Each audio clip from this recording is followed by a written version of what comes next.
hari ke-43 perang, pasukan kelompok Hizbullah terus mendesak keberadaan Israel. Hizbullah setidaknya meluncurkan 10 serangan rudal dan mortir berturut-turut ke wilayah Israel. 4 warga Israel dikabarkan terluka parah dalam serangan Hizbullah kali ini. Dikutip dari The Times of Israel, 4 warga Israel terluka parah akibat serangan rudal anti-tank Hizbullah yang ditembakkan pada Jumat 17 November kemarin. Serangan itu menargetkan daerah dekat komunitas Utara Menara. Selain itu, Hizbullah juga mengaku telah meluncurkan roket dari Lebanon ke daerah Gunung Dov di perbatasan utara. Namun, tidak ada laporan korban jiwa dalam serangan ini. Di sisi lain, pasukan pertahanan Israel juga mengatakan jet tempur dan helikopter tempur mereka telah melakukan serangan udara terhadap situs Hizbullah di Lebanon Selatan. Ini merupakan serangan balasan atas rudal dan roket Hizbullah di Israel Utara. IDF mengatakan serangan ini menargetkan infrastruktur Hizbullah, pusat komando dan pos pengamanan. Sebelumnya IDF juga mengklaim telah menjatuhkan drone yang diduga berisi bahan peledak yang dikirim oleh Hizbullah ke Israel dekat Metula. Semua proyektil mendarat di area terbuka dan tidak menyebabkan cedera atau kerusakan.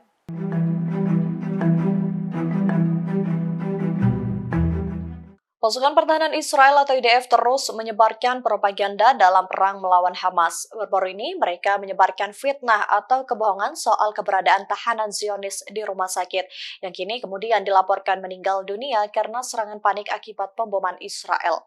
Pernyataan IDF soal kehadiran tahanan Zionis di rumah sakit langsung dibantah oleh Brigade Al-Qassam pada Jumat 17 November kemarin. Al-Qassam menyebut telah memindahkan beberapa dari mereka ke pusat perawatan untuk mendapatkan perawatan lebih intensif. Kemudian terlebih lagi beberapa dari mereka kondisi kesehatannya sangat buruk. Pernyataan ini juga menyangkut sosok tahanan bernama Ariyah Zalman yang mendapatkan perawatan intensif. Setelah sembuh, ia kemudian dikembalikan ke tempat penahanannya, namun tak berselang lama pria itu meninggal dunia karena serangan panik akibat pemboman Israel berulang kali di sekitar lokasi. Di sisi lain, IDF juga belakangan ini menyebarkan berita bohong karena menggunakan perawat palsu untuk menyebarkan kesaksian tentang kejahatan Hamas. Dalam video yang beredar menunjukkan seorang perawat tampak gelisah berbicara tentang Hamas yang mengambil alih rumah sakit Al-Shifa dan mengambil semua bahan bakar dan morfin. Namun salah satu pakar Timur Tengah, Mark Owen Jones, menuliskan di Al Jazeera mengungkap bukti bahwa perawat itu adalah palsu. Ia mengatakan tak ada satupun staf di dekatnya yang mengenali perawat tersebut, sehingga menimbulkan keraguan tentang identitas dan perannya. Serangan perlawanan yang dilakukan pasukan pendudukan Israel atau IOF tak membuat Hamas semakin mundur. Justru Hamas semakin meningkatkan serangannya terhadap pasukan IOF. Hal ini diungkap oleh juru bicara militer Brigade Al-Qassam Abu Ubaidah pada Jumat 17 November malam. Abu Ubaidah mengatakan bahwa setiap serangan yang diluncurkan terhadap Zionis adalah serangan balasan atas kekejaman agresi Israel di Gaza. Dalam pernyataan persnya, dia sangat menghormati para pejuang yang rela mengorbankan dirinya untuk terlibat dalam pertempuran banjir Al-Aqsa. Lebih lanjut, Abu Ubaidah juga mengatakan serangan yang dilakukan terhadap pasukan Israel akan terus meningkat dan berkelanjutan. Dalam pernyataannya, ia menyebut sebanyak 62 tank Zionis telah hancur dalam 4 hari terakhir. Dalam konteks terkait, Abu Ubaidah juga menilai apa yang dicari Netanyahu di kompleks Shifa adalah hal yang konyol. Ia menganggap pasukannya yang masuk ke rumah sakit Al-Shifa merupakan aib bagi sistem internasional. Abu Ubaidah menyatakan bahwa para pejuang di darat secara aktif mengejar pasukan musuh dan kendaraan mereka dari jalan ke jalan dan bersiap untuk pertahanan jangka panjang. Sebagaimana diketahui, per hari Jumat kemarin korban tewas akibat agresi Israel di Gaza semakin meningkat menjadi 11.675 orang. Sementara 32.000 orang mengalami luka parah dan Kementerian Kesehatan juga mengatakan lebih dari 3.600 warga sipil masih hilang termasuk 1.750 anak-anak.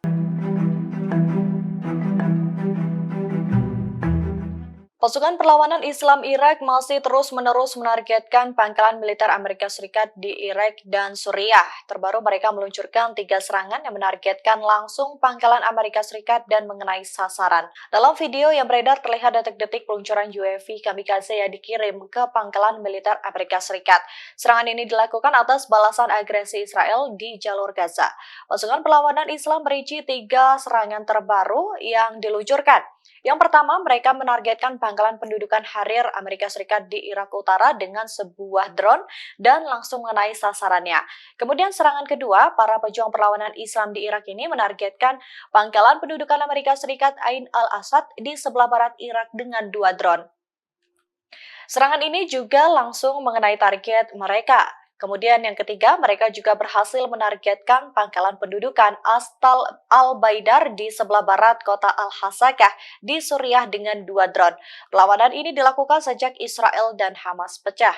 Mereka telah melancarkan puluhan serangan drone dan roket ke pangkalan militer Amerika Serikat sebagai respons terhadap perang Zionis yang sedang berlangsung di jalur Gaza.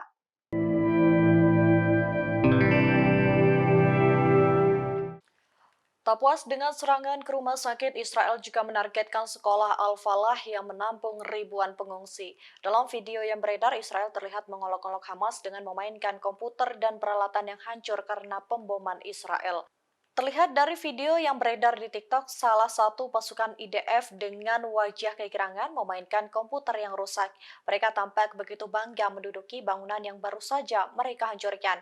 Sebagaimana diketahui pada hari Jumat 17 November kemarin, serangan Israel menargetkan sekolah Al-Falah yang menampung ribuan pengungsi di lingkungan Al-Zaitun Selatan, kota Gaza. Serangan ini menyebabkan banyak korban jiwa dan orang-orang yang terluka. Lebih dari 20 orang tewas dan 100 lainnya terluka dalam pemboman sekolah Al-Falah. Israel juga melanjutkan serangan udara dan artileri yang mematikan di bagian lain Gaza, termasuk provinsi selatan Khan Yunis.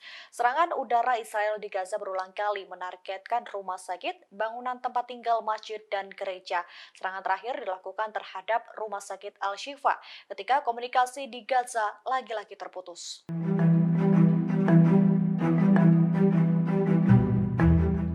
Pasukan Hizbullah menunjukkan keseriusannya dalam menghadapi serangan Israel. Lagi-lagi sebanyak 25 roket ditembakkan ke Israel dari Lebanon dan membuat Zionis makin kewalahan. Dikutip dari The Times of Israel, setidaknya sebanyak 25 roket menghujani Israel Utara dalam beberapa waktu terakhir. Namun Israel mengklaim serangan itu berhasil dilumpuhkan dan tak menyebabkan korban jiwa sama sekali. IDF mengatakan mereka meluncurkan serangan balasan dengan menembakkan artileri ke sumber serangan. Sebelumnya, sirena peringatan roket juga berbunyi di kota perbatasan utara Sasa dan Stula pada hari ini Sabtu 18 November. Sirena itu menyusul adanya rudal dari Lebanon yang dikirim ke Israel. Beberapa jam sebelumnya, sirena peringatan juga berbunyi di sejumlah kota di utara, termasuk di Safed ketika serangan semalaman yang relatif jarang terjadi. Dalam serangan terakhir pada Jumat 17 November, pasukan Hizbullah juga berhasil melakukan 6 serangan terhadap beberapa sasaran Israel di dekat perbatasan dengan Lebanon, yang menargetkan pertemuan tentara pendudukan Israel di dekat segitiga Al-Taihat, Barak al-Marj, dan Ramim.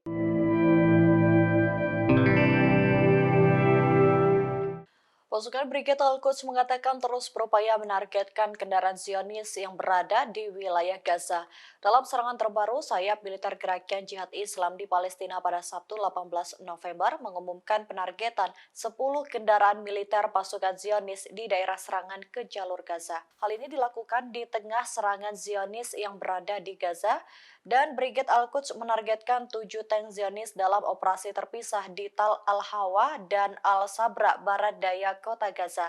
Tak hanya itu, mereka juga mengumumkan mujahidin yang mampu menghancurkan 2 tank Zionis dan sebuah bulldozer pada Jumat 17 November, sehingga total sebanyak 10 tank gosong dalam serangan terakhir.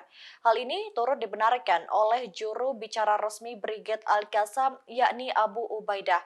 Kendaraan Zionis dikabarkan hancur lebur diserang peluru tandem dan RPG. Serangan ini dilaporkan terjadi di Beit Hanod dan sebelah barat Beit Lahia. Brigade Al-Qassam juga mengumumkan pasukannya berhasil menghancurkan 62 tank Zionis dalam waktu 4 hari kemarin. Mereka juga membunuh sedikitnya 9 tentara dalam 2 operasi terpisah 3 hari lalu.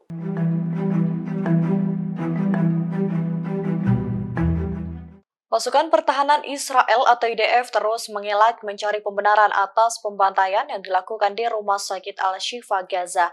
Padahal jelas mereka memaksa warga untuk pergi dengan menodongkan senjata.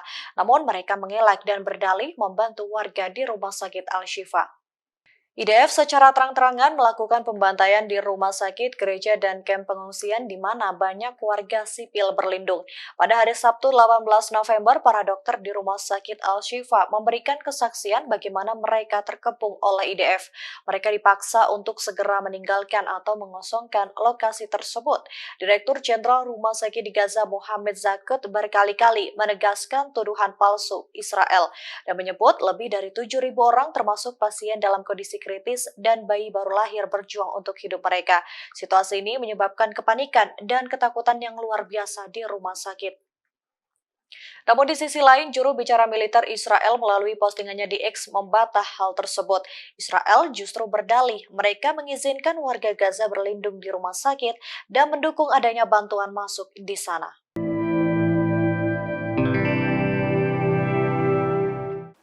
Seruan pemboikotan produk yang mendukung Israel masih terus berlanjut di beberapa negara, termasuk di Indonesia. Namun tidak dengan Arab Saudi yang justru sibuk membantu promosi McDonald's di tengah pemboikotan. Hal ini terlihat jelas dari postingan Presiden Otoritas Hiburan Umum Arab Saudi, yakni Turki Al-Sheikh, di akun pribadi X-nya pada Jumat 17 November kemarin. Dalam unggahan itu, dia mengumumkan adanya penawaran harga khusus berbagai makanan dan minuman di McDonald's Riyadh. Postingan itu seketika langsung dibanjiri komentar beragam dari warganet. Banyak yang mengecam postingan Turki Al-Sheikh yang dinilai tidak seharusnya dilakukan. Sebagaimana diketahui, beberapa negara termasuk Indonesia sedang sibuk melakukan boikot produk-produk yang mendukung Israel. Salah satunya adalah McDonald's karena mereka telah membagikan ribuan makanan gratis kepada militer Israel di tengah perang dengan Hamas. Namun McDonald's mengatakan pihaknya tidak mendanai atau mendukung pemerintah manapun yang terlibat dalam konflik tersebut. Boikot ini tetap terjadi meskipun McDonald's Indonesia pada pekan lalu mengumumkan bahwa mereka memberikan bantuan senilai 1,5 miliar ke warga Palestina. Tanya McDonald's, beberapa produk lain seperti Starbucks juga terkena dampaknya.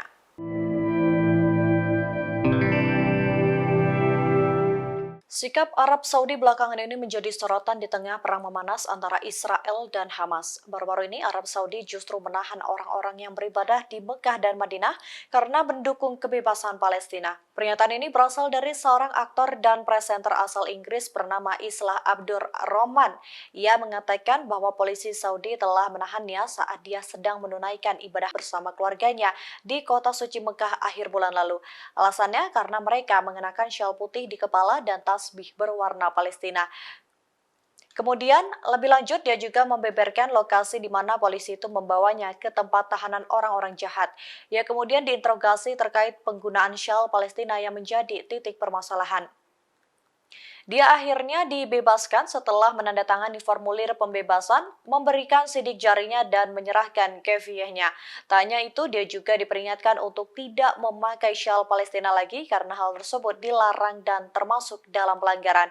Hal tersebut juga terjadi pada Selasa 14 November lalu terhadap seorang warga Al-Jazair dan seorang syekh Turki. Mereka ditahan karena berdoa di depan umum untuk Gaza dan Palestina selama ziarah di Arab Saudi.